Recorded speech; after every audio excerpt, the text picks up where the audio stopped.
Providence police officer Sarah Chen walked into Judge Frank Caprio's courtroom carrying an expensive leather briefcase.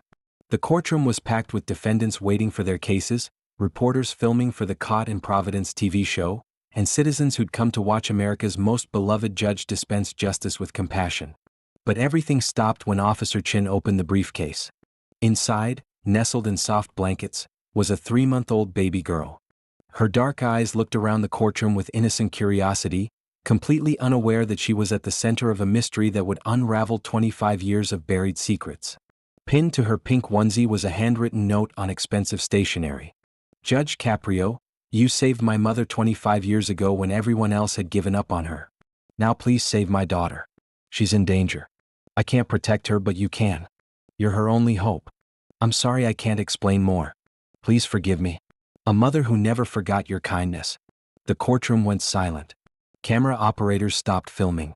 Defendants forgot why they were there. Everyone stared at the baby and the mysterious note. Judge Frank Caprio, age 81, with 40 years on the bench and thousands of cases behind him, felt his hands trembling as he read the note again. 25 years ago. 1999. He'd been a judge for only 4 years back then, still learning to balance the weight of the law with the lightness of human compassion. But which case? Which mother? He'd helped so many people over the decades, given second chances, shown mercy, believed in redemption when others demanded punishment. His TV show had made him famous for exactly that compassion. But this note suggested something deeper, something personal, something that had created a bond so strong that a desperate mother would entrust her child to him. Officer Chen, Judge Caprio said, his voice barely steady, where was this child found? Providence train station, Your Honor. Platform 3, main waiting area. The briefcase was sitting on a bench with a large sign taped to it. For Judge Frank Caprio, urgent, call police immediately. Security called us at 6:47 a.m. The baby appears healthy, well cared for, approximately 3 months old. No signs of abuse or neglect. Security footage? Chen pulled out a tablet showing grainy footage from the train station. A young woman, approximately 25 years old, wearing sunglasses and a hooded jacket despite it being a warm September morning, walked into the waiting area carrying the briefcase. She placed it carefully on the bench, taped the sign to the handle, and stood there for a long moment, her hand resting on the briefcase as if unable to let go. Then she walked away quickly, head down, shoulders shaking as if crying. But just before disappearing around a corner, she stopped. She turned back toward the briefcase one final time, lowering her sunglasses to look directly at the security camera. It was deliberate, she wanted to be seen. Her face was partially obscured by the hood, but her eyes were visible. Dark, desperate, filled with a pain so profound it seemed to reach through the screen. And in that moment, Judge Caprio recognized something in those eyes. Not the woman herself, he'd never seen her before. But he knew those eyes. He'd seen them 25 years ago in a different face, in a different courtroom, on a different desperate morning. Jennifer Martinez, he whispered. The name hit him like a physical blow. Jennifer Martinez. The case that had haunted him for a quarter century. The woman he tried to save but couldn't. The failure that he thought about every year on the anniversary of her death. Your Honor? Officer Chen asked, concerned. Do you know who the mother is? Judge Caprio couldn't speak for a moment. His mind was racing back through 25 years of memories, landing on one specific day in November 1999 that had changed everything. He finally said, his voice shaking, I need you to pull a case file from November 1999. State of Rhode Island versus Jennifer Martinez. Domestic violence case. And Chen? I need you to run DNA on this baby. I need to know who her parents are. Do it quietly. If I'm right about who's involved, this is much bigger than child abandonment. Officer Chen nodded, sensing the gravity in the judge's tone. She carefully picked up the baby who had fallen asleep and left the courtroom. Judge Caprio sat heavily in his chair. Around him, the courtroom remained silent. Maria Santos, his court clerk for 28 years, approached the bench. Judge, she said quietly, should we clear the courtroom? Reschedule today's docket. He nodded slowly. Yes. Tell everyone we'll reschedule. This takes priority.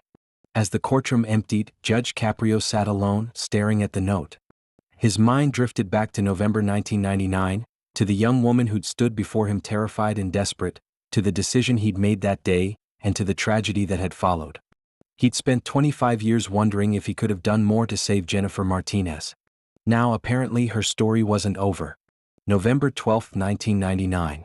Judge Frank Caprio had been appointed to Providence Municipal Court in 1995, and by 1999 he was still relatively new to the bench, still learning the delicate art of dispensing justice while seeing the human beings behind every case file.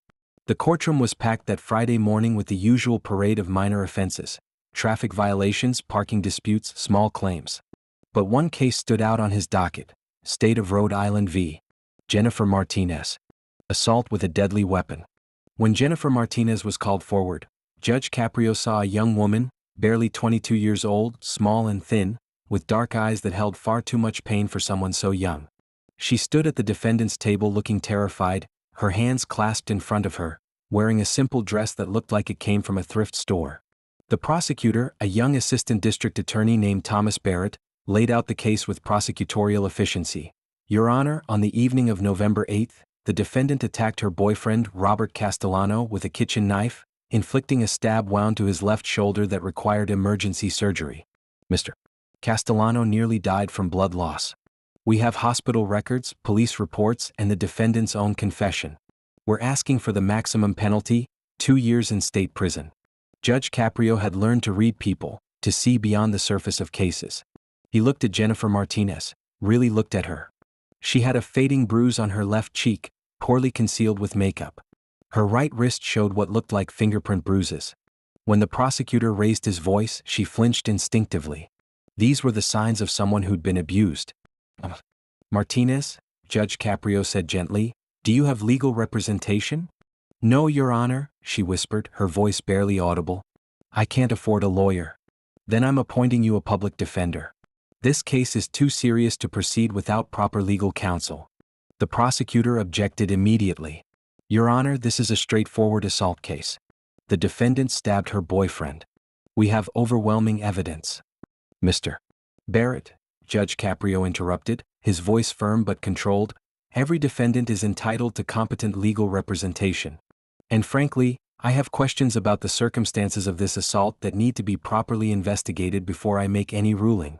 He turned back to Jennifer. Martinez, I'm going to ask you a direct question, and I need you to answer honestly. Was Robert Castellano attacking you when you stabbed him? Jennifer's eyes filled with tears. She nodded. Had he attacked you before this incident?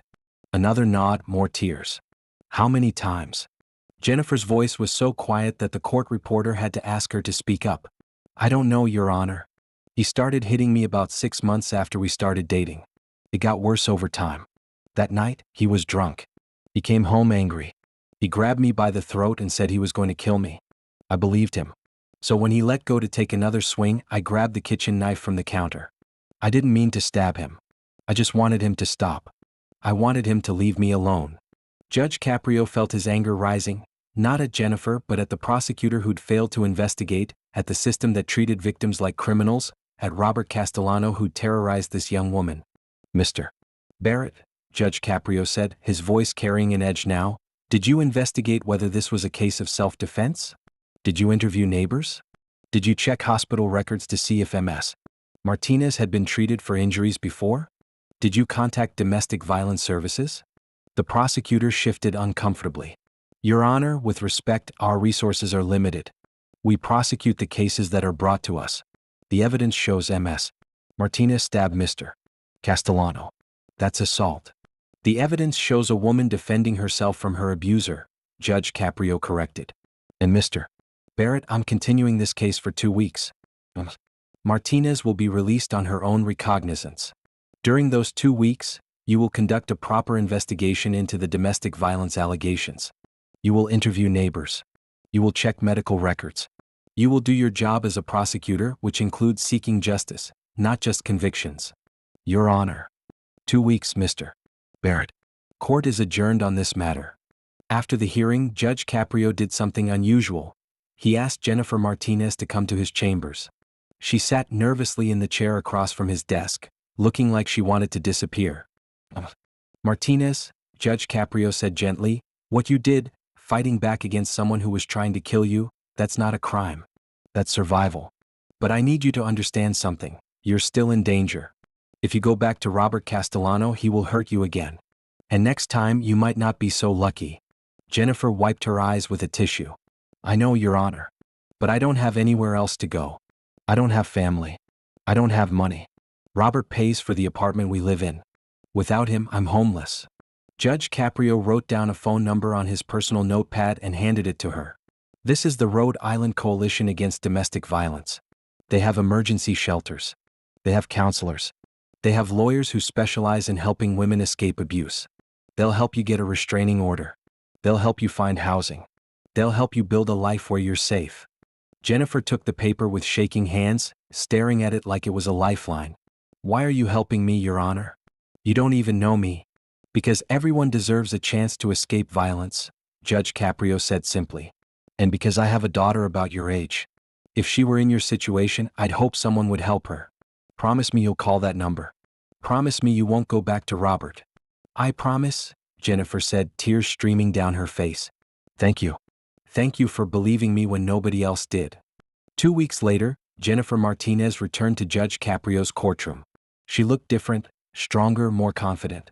She'd moved into a domestic violence shelter. She'd filed for a restraining order against Robert Castellano. She'd started counseling. The prosecutor, after conducting a proper investigation, had amended the charges to acknowledge her self-defense claim. Judge Caprio dismissed the assault charges entirely and ordered Jennifer to complete anger management counseling, not as punishment, but to give her access to mental health resources through the court system. Martinez, Judge Caprio said during that final hearing, you've shown tremendous courage. You've taken the steps necessary to protect yourself and build a new life. I want you to promise me something. Promise that you'll never go back to Robert Castellano. Promise that you'll use the resources available to you. Promise that 5 years from now, I'll hear that you're thriving. Jennifer nodded, wiping tears. I promise, Your Honor. I won't let you down. Thank you for saving my life. Judge Caprio watched her leave the courtroom that day with a sense of satisfaction. This was why he'd become a judge, not to punish but to help. Not to destroy but to rebuild. He thought that was the end of Jennifer Martinez's story. A success story. A woman saved from violence, given a second chance on her way to a better life.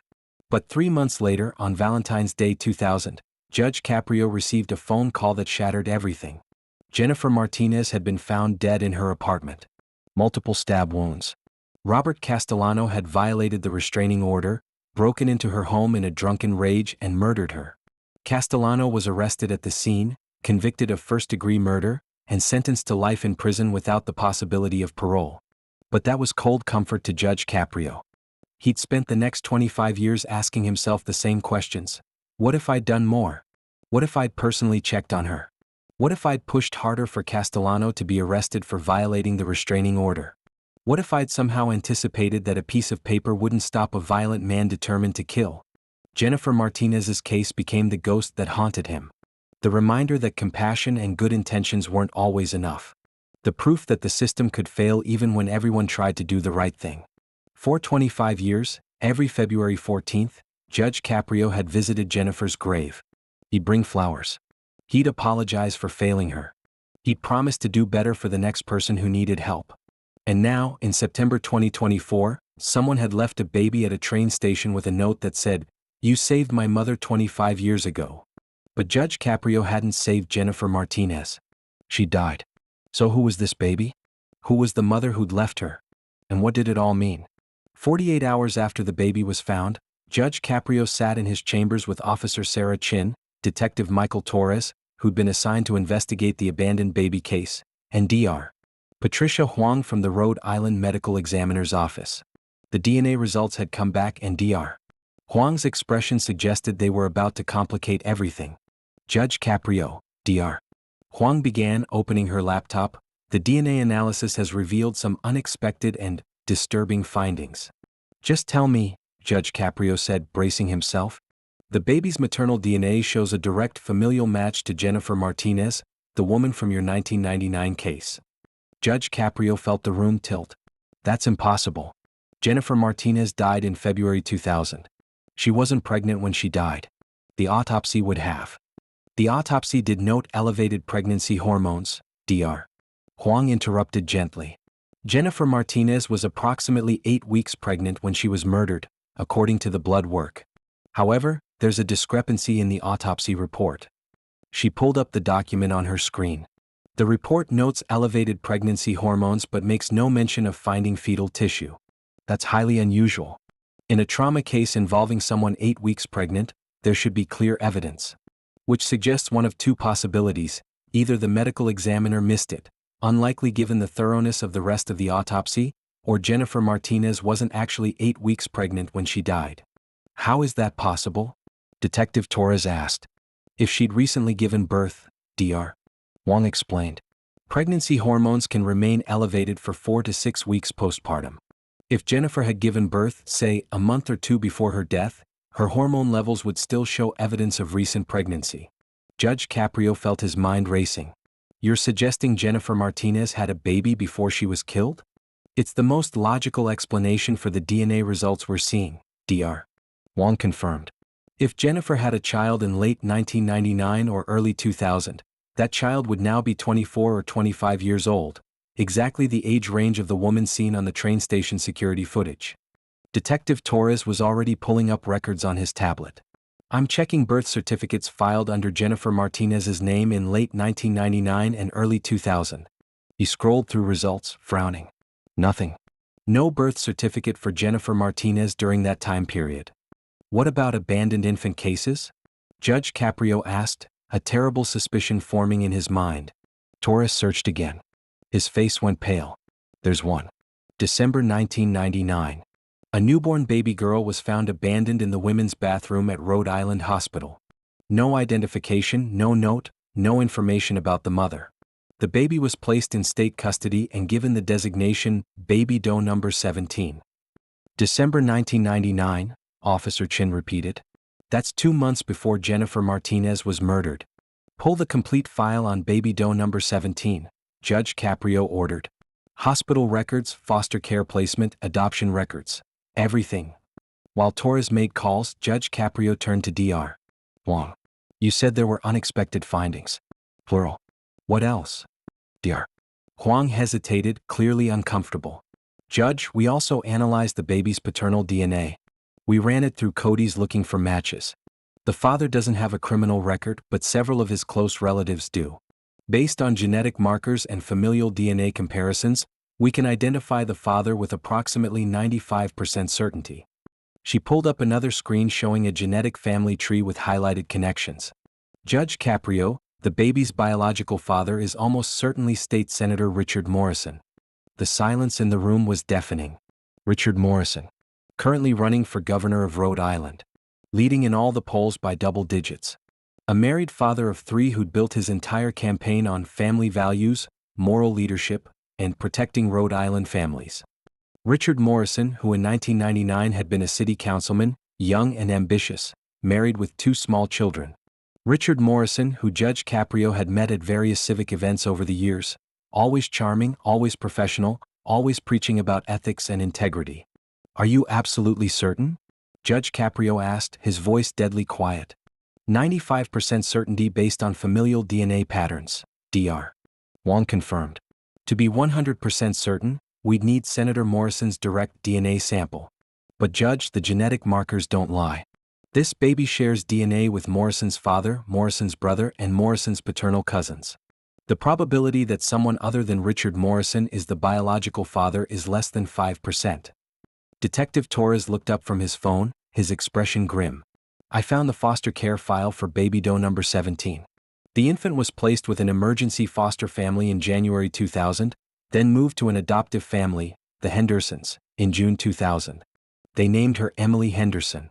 Where is Emily Henderson now? Judge Caprio asked. That's where it gets interesting, Torres said. Emily Henderson grew up in foster care. The adoption fell apart when she was 12 and the Hendersons divorced. She bounced between foster homes, had some behavioral issues, but graduated high school and got her GED. And then 1 year ago, she legally changed her name. He paused, looking at Judge Caprio significantly. Her new name is Emily Martinez. The implications crashed over Judge Caprio like a wave. Emily Martinez. She'd taken Jennifer's last name, which meant she knew. She'd discovered that Jennifer was her birth mother. She'd somehow pieced together 25 years of secrets. And if she'd figured out Jennifer was her mother, she might have also figured out that Richard Morrison was her father. How did she find out about Jennifer? Officer Chen asked. Torres scrolled through the case file. Emily requested her original foster care records when she turned 18, that's standard procedure. That's when she would have discovered she was baby doe number 17, found abandoned at Rhode Island Hospital in December 1999. If she researched from there, she could have connected Jennifer Martinez's murder in February 2000 to her own abandonment 2 months earlier. And the connection to Morrison? Judge Caprio asked. That I don't know, Torres admitted. But if Emily did DNA testing through one of those ancestry websites, 23andMe, Ancestry.com, and if any of Morrison's relatives had also submitted DNA, she could have traced the paternal connection. Judge Caprio stood up and walked to his window, looking out at Providence. Somewhere in this city, a young woman named Emily Martinez was in hiding with her baby, terrified of a powerful politician who couldn't afford for his secrets to be exposed. We need to find Emily Martinez, Judge Caprio said, before Richard Morrison does. Because if he's willing to kill to protect his secret, Emily and her daughter are in mortal danger. That evening, Judge Caprio sat in his home study, unable to sleep, going through old case files from 1999. His wife Barbara had gone to bed hours ago, but he couldn't rest. The abandoned baby, Jennifer Martinez, Richard Morrison, it all swirled in his mind, pieces of a puzzle that were slowly coming together to form a horrifying picture. At 9:47 p.m., his doorbell rang. He wasn't expecting anyone. Barbara was asleep upstairs. His children lived across town. Who would visit this late? He opened the door cautiously and found himself face to face with the woman from the train station security footage. She was young, mid-20s, thin to the point of frailty, with dark hair pulled back in a messy ponytail. Her clothes were worn and ill-fitting, clearly secondhand. She wore no makeup, and her face showed the exhaustion of someone who hadn't slept properly in weeks. But her eyes, those dark, desperate eyes, were unmistakable.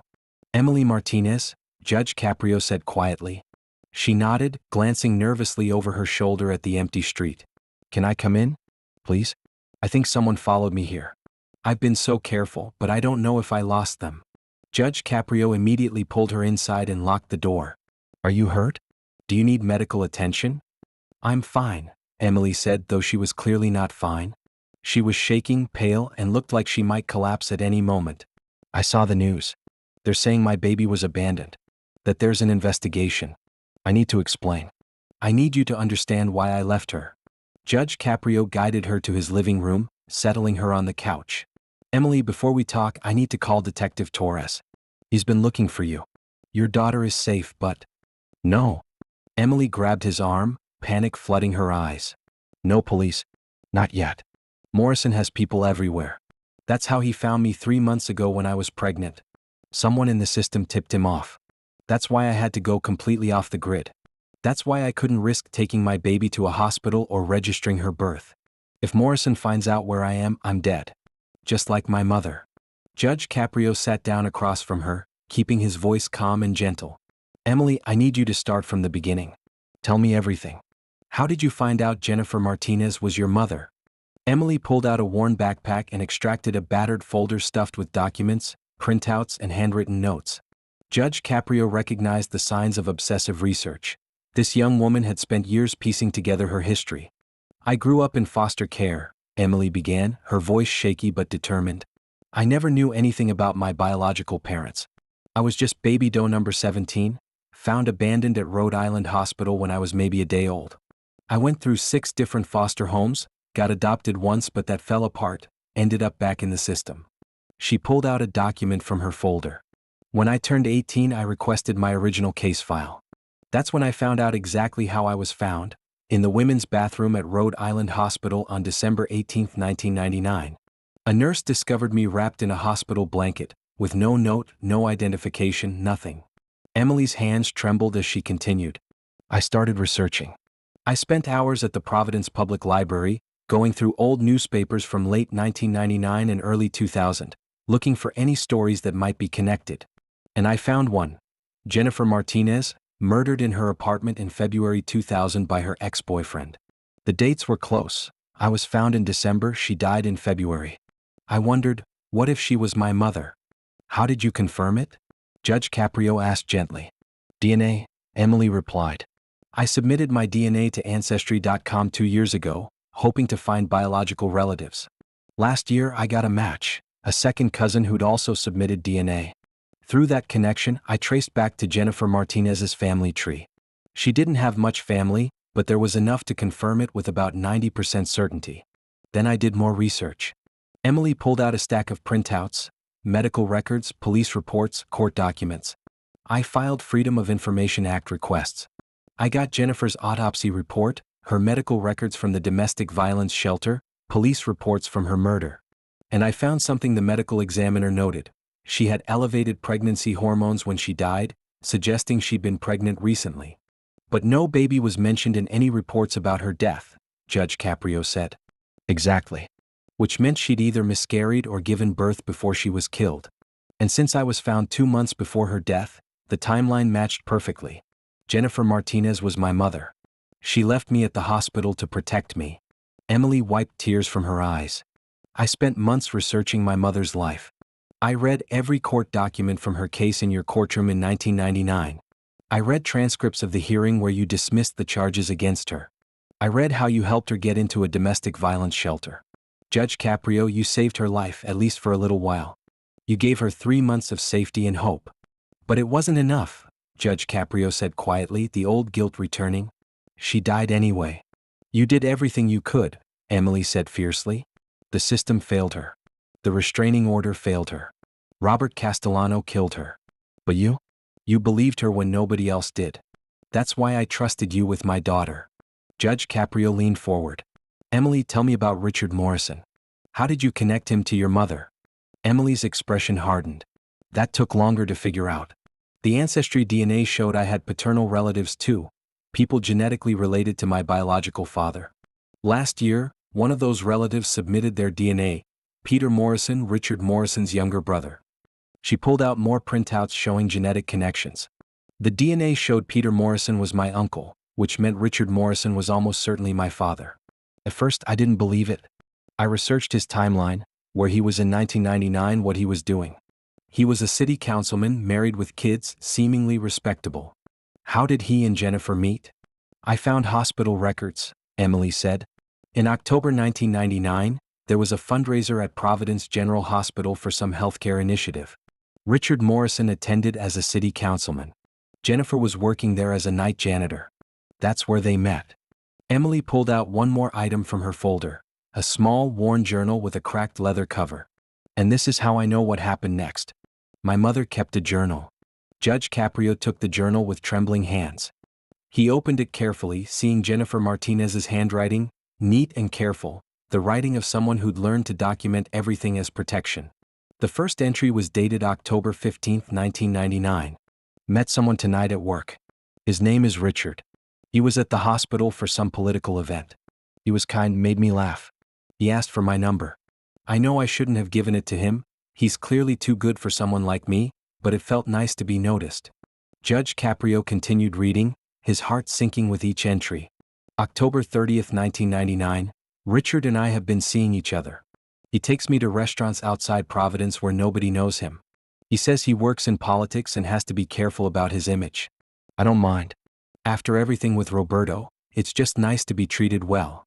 November 5, 1999, I told Richard I'm pregnant. He didn't react the way I hoped. He got very quiet, then angry. He gave me money for an abortion. Said it would be best for everyone. But I don't think I can do that. This baby might be the only family I'll ever have. November 20, 1999, Richard is furious that I won't get the abortion. He said I'm ruining his life. That he has a wife and children. That if anyone finds out about us, he'll lose everything. He offered me more money to take care of the problem and disappear. When I refused, he started threatening me. December 10, 1999, I'm scared. Richard has been following me. He found out where the shelter is. He cornered me yesterday and said he has friends who can make problems disappear. He mentioned Roberto, my ex-boyfriend, said Roberto might be willing to do him a favor for the right price. I think Richard is threatening to have me killed. December 18, 1999, I can't keep my baby. Richard has made it clear he'll hurt her to hurt me. So I'm doing what I have to do. I'm leaving her somewhere safe. Rhode Island Hospital. They'll find her quickly and they'll take care of her. I'm naming her Jennifer in my heart, even though I won't be there to tell her. Judge Caprio saved my life once. Maybe he can save her someday too. The entries ended there. That same day, baby doe number 17 was found at Rhode Island Hospital. 2 months later, Jennifer Martinez was murdered. Judge Caprio closed the journal, his hands shaking. Emily, this is evidence. Evidence that Richard Morrison threatened your mother. Evidence that he may have orchestrated her murder. I know, Emily said. That's why I'm in danger. 4 months ago, I contacted Morrison's office. I was angry, stupid.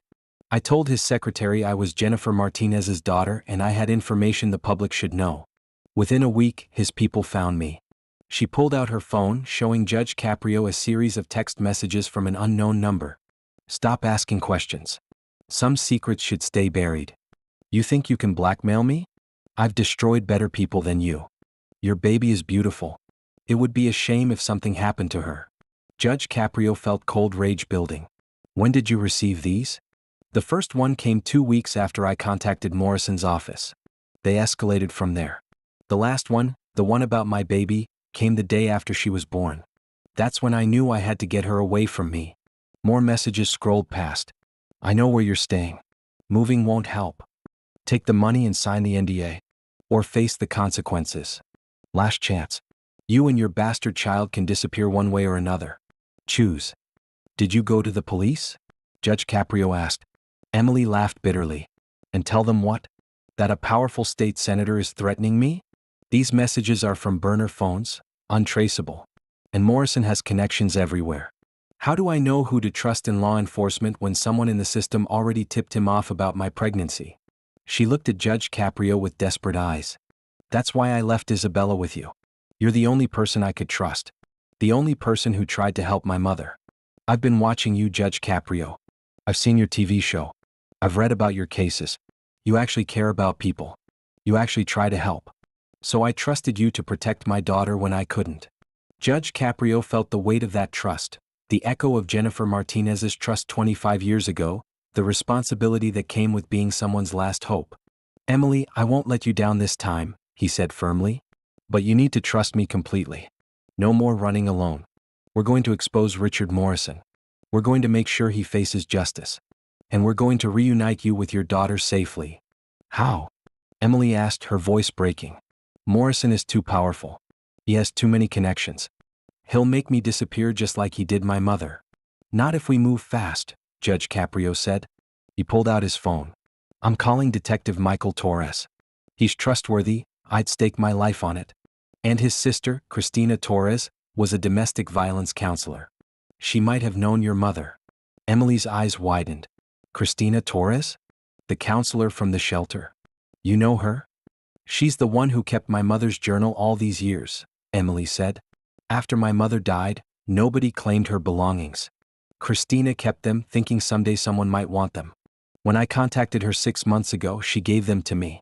She's been helping me, Judge Caprio. Helping me stay hidden, helping me research. But Morrison's people found out about her yesterday. They broke into her apartment looking for evidence. Judge Caprio felt ice in his veins. Where is Christina now? Hiding. Like me. But Judge, she has something Morrison desperately wants to find. Recordings. My mother recorded some of her conversations with Morrison. Proof of his threats. Christina has been keeping them safe. Where are these recordings? Emily smiled grimly. In the last place Morrison would ever think to look. Christina hid them. Christina hid them in the Providence Municipal Court archives, Emily said. 3 months ago, she disguised them as evidence from an old case file, Section D, Row 7, Box 143. It's labeled as State v. Morrison, Herald 1987 traffic violation. A fake case using a random name that happened to be Morrison. She figured if anyone searched, they'd think it was a different Morrison entirely. Judge Caprio felt a surge of admiration mixed with fear. That's brilliant and incredibly dangerous. If Morrison figures out where they are. He won't, Emily interrupted. Those recordings have been sitting in his own courthouse for 3 months. He's walked past them dozens of times and never knew. But now his people are getting desperate. They're tearing apart Christina's life looking for evidence. That's why I had to come forward. I can't let Christina get hurt because she was helping me. Judge Caprio made his decision. He dialed Detective Torres's number. Judge Caprio? Torres answered, clearly surprised to hear from him so late. Is everything all right? Michael, I need you at my house immediately. And I need you to come alone through the back entrance. Don't tell anyone where you're going. Emily Martinez is here and we need your help. Your sister Christina is in danger. There was a brief pause. I'll be there in 15 minutes. Detective Michael Torres arrived through Judge Caprio's back gate at 10:23 p.m., his face tense with worry. He was a seasoned detective, 48 years old, with 25 years on the Providence police force. He'd earned a reputation for integrity and thoroughness, qualities that had made Judge Caprio trust him over the years. Torres saw Emily Martinez sitting in Judge Caprio's study and his expression softened slightly. Emily Martinez. We've been looking for you for 3 days. I know, Emily said quietly. I'm sorry. But I couldn't come forward until I knew it was safe. And it's still not safe, for me, for my daughter, or for your sister. Torres's jaw tightened. I've been trying to reach Christina since 3 a.m. this morning. She called me, said someone broke into her apartment, said she'd grabbed what she could and run. But she wouldn't tell me where she was going. Just said she'd contact me when it was safe. He pulled out his phone, showing them his call log, 15 missed calls to Christina, all unanswered. What does my sister have to do with this? Emily explained everything. Jennifer Martinez's journal, the recordings, Christina's decision to hide evidence in the courthouse archives, Morrison's people searching for proof of his connection to Jennifer's murder. Torres listened, his face growing darker with each revelation. When Emily finished, he sat down heavily in a chair.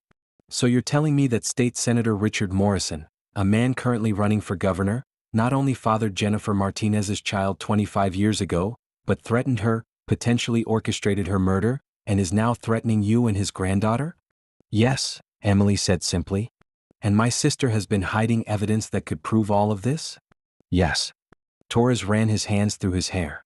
Do you have any idea how dangerous this is? Morrison has connections everywhere, police, prosecutors, politicians.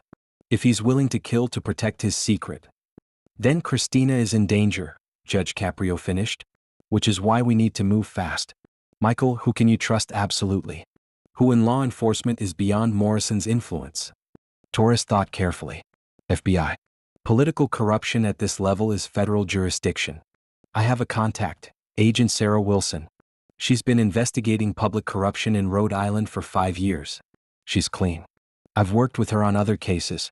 She can't be bought. Then call her, Judge Caprio said. But do it from here on a secure line. We have to assume Morrison is monitoring everything. Torres nodded and stepped into the hallway to make the call. While he was gone, Emily turned to Judge Caprio. Judge, I need to know, what happens to my daughter? Even if we expose Morrison, even if he goes to prison, I still abandoned her. Child Protective Services won't just give her back to me. Judge Caprio's expression softened. Emily, you didn't abandon your daughter. You protected her from a credible threat. That's not neglect, that's love. When this is over, I'll personally testify on your behalf. I'll advocate for expedited reunification. But first, we need to keep you both alive long enough to have that hearing. Torres came back into the room, his face grim. Agent Wilson is mobilizing a team. She'll be here in 30 minutes. But Judge, she says once the FBI is involved, this becomes an official investigation. Emily will be taken into protective custody. She'll have to give a full statement. There's no going back from this. I understand, Emily said. I'm ready to testify. I'm ready to face whatever consequences come. I just want my daughter safe and I want Morrison to pay for what he did to my mother. Torres's phone buzzed with a text message. He looked at it and went pale. It's from Christina, he said, his voice tight. She says, they found me. I'm at the storage facility on Industrial Drive in Cranston. Unit 47. I'm sending you the coordinates. Get here before they do. Tell Judge Caprio I'm sorry I couldn't protect Jennifer's daughter better. I love you, brother.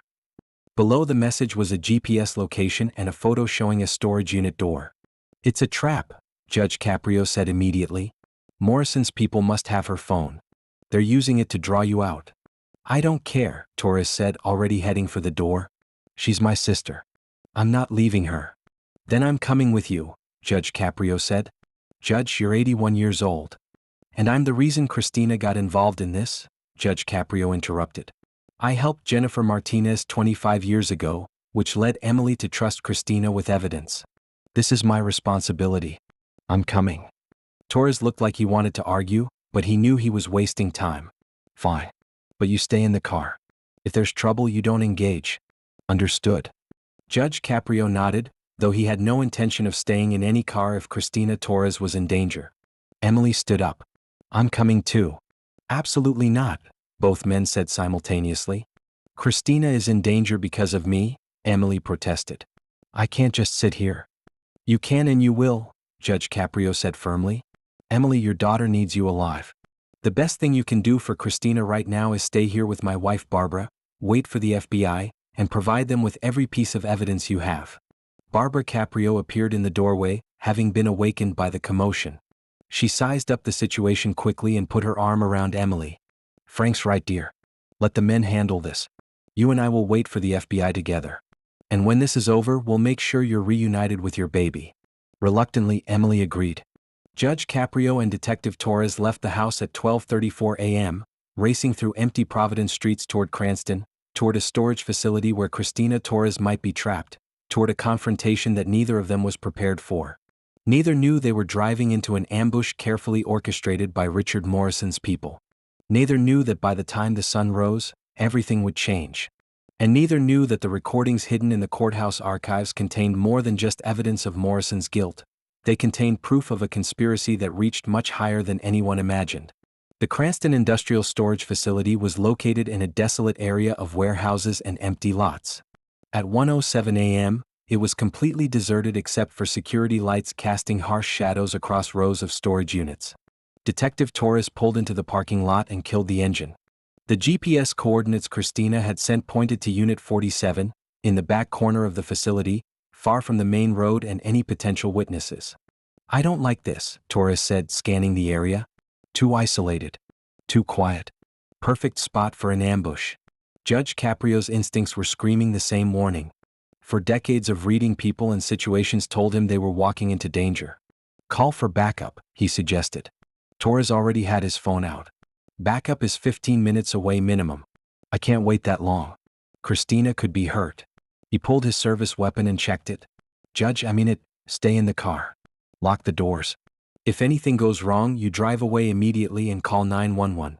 Before Judge Caprio could respond, Torres was out of the car and moving quickly toward the storage units, weapon drawn, using the shadows for cover. Judge Caprio watched him disappear into the darkness. He counted to 60, then to 90. The silence was oppressive, broken only by the distant hum of highway traffic. Then he heard it, a muffled shout, a crash, the unmistakable sound of a struggle. Judge Caprio didn't hesitate. He got out of the car, his 81-year-old body protesting but his conscience refusing to let a good man face danger alone. He moved as quickly as he could toward Unit 47. As he got closer, he could see the unit's door was open, light spilling out from inside. He could hear voices. Where are the recordings? A man's voice, cold and professional. Not emotional, just doing a job. I told you, I don't know what you're talking about. Christina Torres's voice, defiant despite obvious fear. Your brother is on his way. We tracked his phone. When he gets here, we'll have him too. And maybe he'll be more cooperative than you. Now, last chance, where did you hide Jennifer Martinez's recordings? Judge Caprio crept closer, staying in the shadows. Through the open door, he could see Christina Torres tied to a folding chair. Two men in dark suits stood over her, professionals, clearly experienced in intimidation and violence. Detective Torres was nowhere visible. Had they already captured him? A hand clamped over Judge Caprio's mouth from behind. An arm wrapped around his chest, pinning his arms. His heart nearly stopped. Don't move. Don't make a sound. The whisper was urgent but not threatening. The hand released. Judge Caprio turned to see Detective Torres crouched behind a dumpster, a cut bleeding on his forehead. They ambushed me when I first approached, Torres whispered. Got away but barely. There are at least 4 of them, 2 with Christina, 2 more patrolling. We're outnumbered. Did you call backup? Yes, but they're still 10 minutes out. We need to get Christina out before. Footsteps. Someone was approaching their position. Torres signaled for silence. They pressed back into the shadows as a man walked past, speaking into a radio. South perimeter clear. No sign of the detective or the judge yet. The judge? Morrison's people knew Judge Caprio was involved. They'd been expecting him. Torres waited until the man passed, then moved with surprising speed and silence. In seconds he had the man in a chokehold. The man struggled briefly, then went unconscious. Torres zip-tied his hands and feet, then took his radio and weapon. He handed the extra gun to Judge Caprio. "Do you know how to use this?" "Basic training many years ago," Judge Caprio admitted, his hands shaking. "Point and shoot if you have to. But Judge, I need you to do something. Create a distraction. Walk toward the unit. Make noise. Draw out the other guard. When he comes for you, I'll take him from behind." "Michael, that's insane." "It's the only way. Christina's running out of time." Judge Caprio looked at the storage unit where Christina was being held. He thought about Jennifer Martinez, murdered 25 years ago. He thought about Emily Martinez, hiding and terrified. He thought about baby Isabella, abandoned in a briefcase because her mother had no other choice. He thought about all the times in 40 years on the bench when he'd chosen compassion over protocol, mercy over the letter of the law, doing what was right over doing what was safe. "Okay," he said. "I'll do it." He stood up, straightened his jacket, and walked toward Unit 47, making no attempt to hide. The man inside heard him immediately. Through the open door, Judge Caprio could see him raise his weapon and move toward the entrance. As the man stepped out, Judge Caprio called out with more confidence than he felt, "I'm looking for Christina Torres. I believe she's being held in that unit." The man's eyes widened in recognition. "Judge Caprio. We've been waiting for you. Get inside. Now." He gestured with his weapon. Judge Caprio walked forward slowly, hands visible, the stolen gun hidden at the small of his back beneath his jacket. Just as the man reached for Judge Caprio's arm, Detective Torres appeared from the shadows and struck him hard in the back of the head with his weapon. The man dropped instantly. Torres rushed into the storage unit. Judge Caprio followed. Christina Torres was tied to the chair, blood trickling from a split lip, but her eyes were alert and fierce. When she saw her brother, relief flooded her face. "Michael." "Judge Caprio. You need to leave, it's a trap, there are more of them." "We know," Torres said, cutting her bonds with a folding knife. "Can you walk?" "Yes." "But the recordings, they've been searching for them." "We need to. First we get you out. Then we worry about evidence." Torres helped his sister stand. She was shaky but determined. They were halfway to the exit when headlights suddenly flooded the parking lot. Multiple vehicles, 3 black SUVs with tinted windows, pulling in fast and positioning themselves to block all exits. "That's not backup," Torres said grimly. Doors opened. Men emerged, at least 8 of them, all armed, all moving with military precision. "Back door," Christina said urgently. "There's a maintenance exit behind the facility. Chain link fence. We can climb it and reach the residential area on the other side." They ran, Christina leaning on her brother, Judge Caprio keeping pace despite his age and the adrenaline flooding his system. Behind them, shouts erupted as Morrison's people discovered the disabled guards and realized their targets were escaping. They reached the chain link fence at the rear of the property. Torres helped Christina climb first, then Judge Caprio. The judge's hands were slick with sweat, his arms trembling, but he made it over. Torres followed just as gunshots rang out, warning shots, trying to stop them but not quite ready to commit murder in such an exposed area. They ran through backyards, past sleeping houses, dogs barking at the disturbance.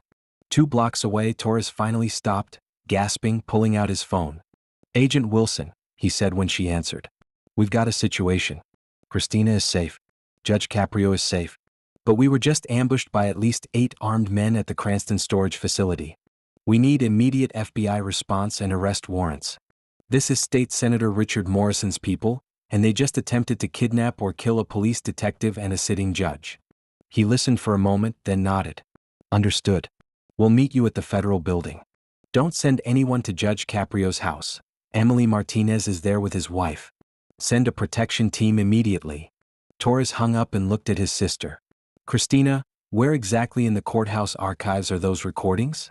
Christina, despite her exhaustion and fear, smiled grimly. "Section D, row 7, box 143. Labeled State v. Morrison, Herald 1987. They've been sitting there for 3 months, right under Richard Morrison's nose." "Then that's our first stop in the morning," Judge Caprio said.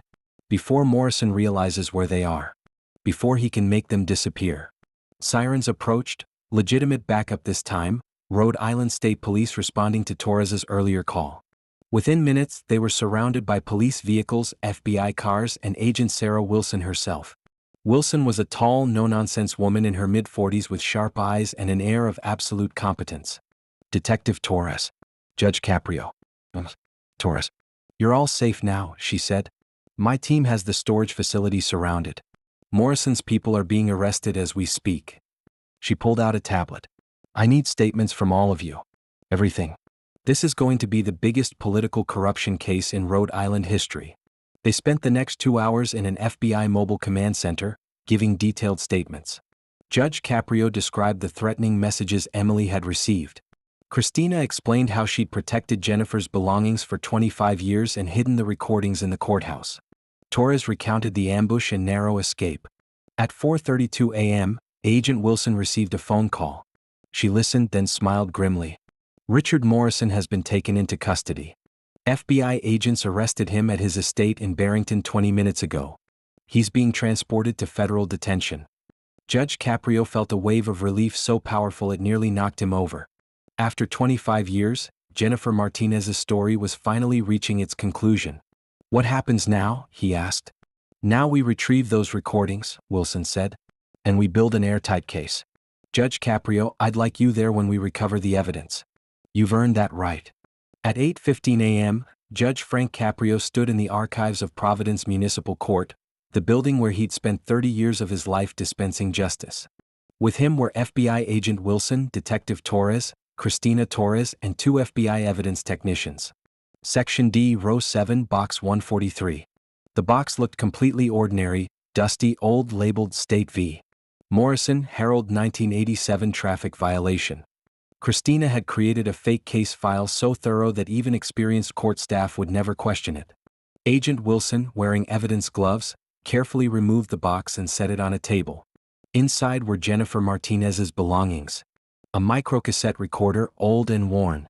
3 microcassettes labeled with dates: November 27, 1999, December 2, 1999, December 8, 1999. Several photographs. A bracelet. A sealed envelope addressed to my daughter, if you ever exist. One of the FBI technicians produced a portable cassette player. They gathered around as he inserted the first tape. Static. Then Jennifer Martinez's voice came through, young and frightened. I'm recording this because I'm scared and I need someone to know the truth. His name is Richard Morrison. He's a city councilman. We started seeing each other in October. I got pregnant. When I told him, everything changed. He got angry. He said I was trying to trap him. He gave me money for an abortion and said if I didn't take care of the problem, I'd regret it. The second recording was more chilling. Richard found me at the shelter. He pulled me into his car. He said, "You think a restraining order will protect you from Robert? I can get to you whenever I want. Robert would do anything for money, including teaching you a lesson. Keep that in mind." Judge Caprio felt sick. Morrison hadn't just threatened Jennifer. He'd explicitly referenced using Castellano as muscle. The third recording was the most damning. December 8, 1999. Richard called me tonight. He said, "If that baby is born, it's a loose end. Loose ends get tied up. Do the smart thing, get rid of it, or I'll handle it my way. I'm leaving my baby at the hospital tomorrow. She'll be safe there. And if something happens to me, at least there's proof of what he did." 2 days later, baby doe number 17 was found at Rhode Island Hospital. 2 months later, Jennifer Martinez was murdered by Robert Castellano, who was paid $10,000 in cash, later found during his arrest, money that was never adequately traced. Agent Wilson cataloged everything, her expression hard. This is more than enough. Conspiracy to commit murder, witness intimidation, threatening a law enforcement officer. Richard Morrison is going to spend the rest of his life in federal prison. The sealed letter was given to Emily later that day. Judge Caprio was there when she read it. "To my daughter, I'm sorry I couldn't keep you. I loved you from the moment I knew you existed. I named you Jennifer in my heart. Judge Caprio tried to save me. Maybe he can save you. Be strong. Be brave, Mom." Richard Morrison stood trial in federal court. The evidence was overwhelming. Convicted on all counts. Sentenced to life without parole. But the real story was Emily Martinez standing before family court Judge Patricia Walsh, petitioning for custody of her daughter Isabella. Judge Caprio testified, "Emily Martinez protected her child from a credible death threat at great personal cost. That's not abandonment, that's love." Judge Walsh granted full custody. 6 months after that, on the first anniversary of Isabella being found, Judge Caprio officially retired at age 82. His final act was establishing the Jennifer Martinez Foundation for Domestic Violence Victims. Emily became the foundation's first employee. Christina Torres joined as a counselor. And every year on February 14th, the anniversary of Jennifer Martinez's death, Judge Caprio, Emily, and Isabella visit Jennifer's grave. They bring flowers. They tell stories. They remember. And they celebrate that Jennifer's sacrifice 25 years ago, leaving her baby to protect her, had ultimately saved 2 generations. Judge Caprio kept the original note from the briefcase framed in his office. Judge Caprio, you saved my mother 25 years ago. Now please save my daughter. Below it he added, I failed Jennifer Martinez in 1999. But I didn't fail her daughter. Justice delayed is not justice denied. FC 2024 Inch.